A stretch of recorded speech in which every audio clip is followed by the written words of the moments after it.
Welcome back to the Karma Compass, where we navigate life's challenges with clarity, self awareness, and just a little bit of attitude. If you're new here, I'm Karma, and this is a space for truth, transformation, and tackling the hard stuff that no one else wants to talk about. In the last episode, we talked about the struggles of finding support for invisible disabilities, how hard it is to access therapists, resources, and just basic understanding. But today we're digging in even deeper.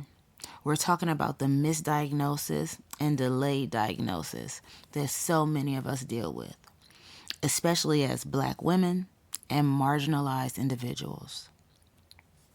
Because let's be real, getting diagnosed with something like ADHD, autism, or even a chronic illness shouldn't feel like trying to win the lottery, but somehow it does. So let's get into it. Why is it so damn hard to get a proper diagnosis? And what happens when the system keeps failing us? Why are invisible disabilities overlooked? First, let's talk about what invisible disabilities actually are. We're talking about things like ADHD, autism, fibromyalgia, chronic fatigue syndrome, PTSD, bipolar disorder, borderline personality disorder, disabilities that don't always have visible symptoms, but absolutely affect a person's daily life.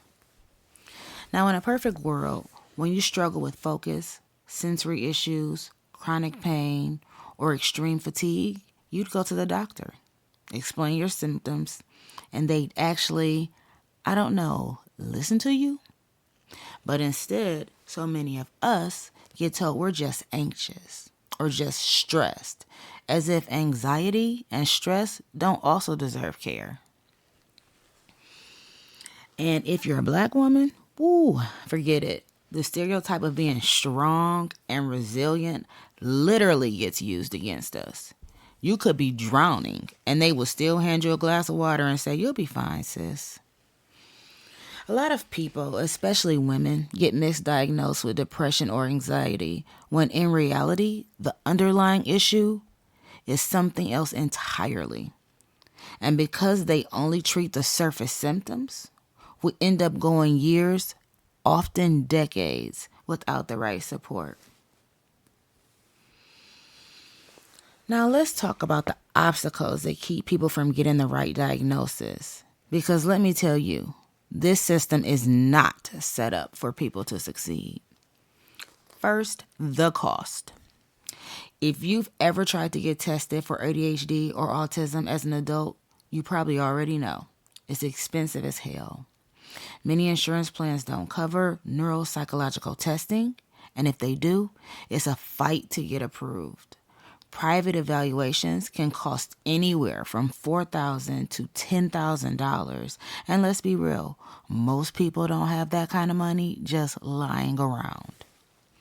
Then there's the wait list. If you somehow manage to find an affordable option, congratulations. You'll probably be waiting 6 months or 2 years just to get in that door. And let's not forget the proof requirement. A lot of adult ADHD and autism diagnoses require proof of symptoms in childhood, which is a huge barrier, especially for Black folks and marginalized people who were over-disciplined instead of properly evaluated. Many of our parents struggled, and they knew the struggles we were faced, and we were taught how to properly behave, which is why we typically mask more than other demographics and other ethnicities. Raise your hand if you were labeled disruptive or spacey instead of neurodivergent. Yep, same here. The system wasn't designed to recognize us, and it definitely wasn't designed to support us. So, what are the consequences of misdiagnosis? So, what happens when you go years or even decades without the right diagnosis? Let's talk about the real world consequences. First, misdirected treatment. If a doctor assumes you have anxiety, but you actually have ADHD or autism, guess what? They're going to put you on meds that don't actually help, or they recommend therapy that's not even relevant to your needs. Then there's the mental and emotional toll. You may be unable to navigate social situations smoothly. And even with masking, there are bound to be some quirks that reveal themselves externally, sometimes unbeknownst to you. You are then termed weird, and are then subject to being outcasted, isolated, manipulated, or rejected just for being different. Going undiagnosed or misdiagnosed means you spend years feeling like you're the problem, like you're lazy, like you're not trying hard enough, like you're somehow just failing at life. You feel inept, inferior, and you stop trusting yourself, which is deadly. Without trusting your internal guidance, you start measuring your thoughts and actions based on your external environment. This affects your boundaries. After all, if you stand for nothing, you fall for anything. And then there's the financial impact. When you don't have a proper diagnosis, it affects your ability to work, your access to accommodations, and even your ability to get disability benefits if you need them. And let's be real, this system is already designed to keep marginalized people in survival mode. If you can't tell how many times, or better yet, I can't tell how many times I've heard, but you're so smart. You don't seem like you have ADHD or autism. As if intelligence somehow cancels out struggle. I literally had a psychologist tell me that because my IQ was high, there was no evidence of ADHD. Make it make sense. So what needs to change? So where do we go from here, and what needs to change? First, we need more accessible testing. Neuropsych evaluations shouldn't be a luxury item. There should be more low-cost and sliding scale options, and insurance companies need to do better at covering these services. State insurances need to also cover these services, which at this time is not the case at all. We need medical professionals who actually listen. Too many doctors are gatekeeping diagnoses and dismissing patients.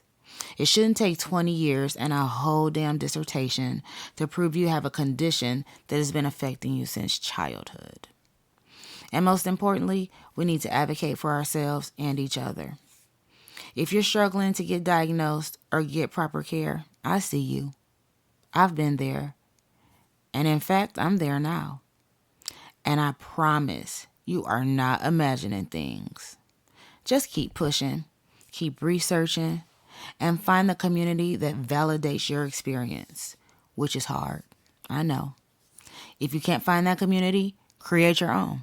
That's what I'm doing now, here with you. Okay, that's it for today's episode. If this resonated with you, let me know.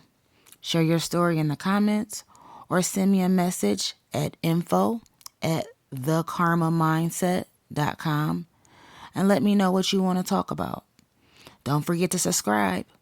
And if you're looking for more resources, visit www.thekarmamindset.com. Until next time, keep trusting yourself and your journey.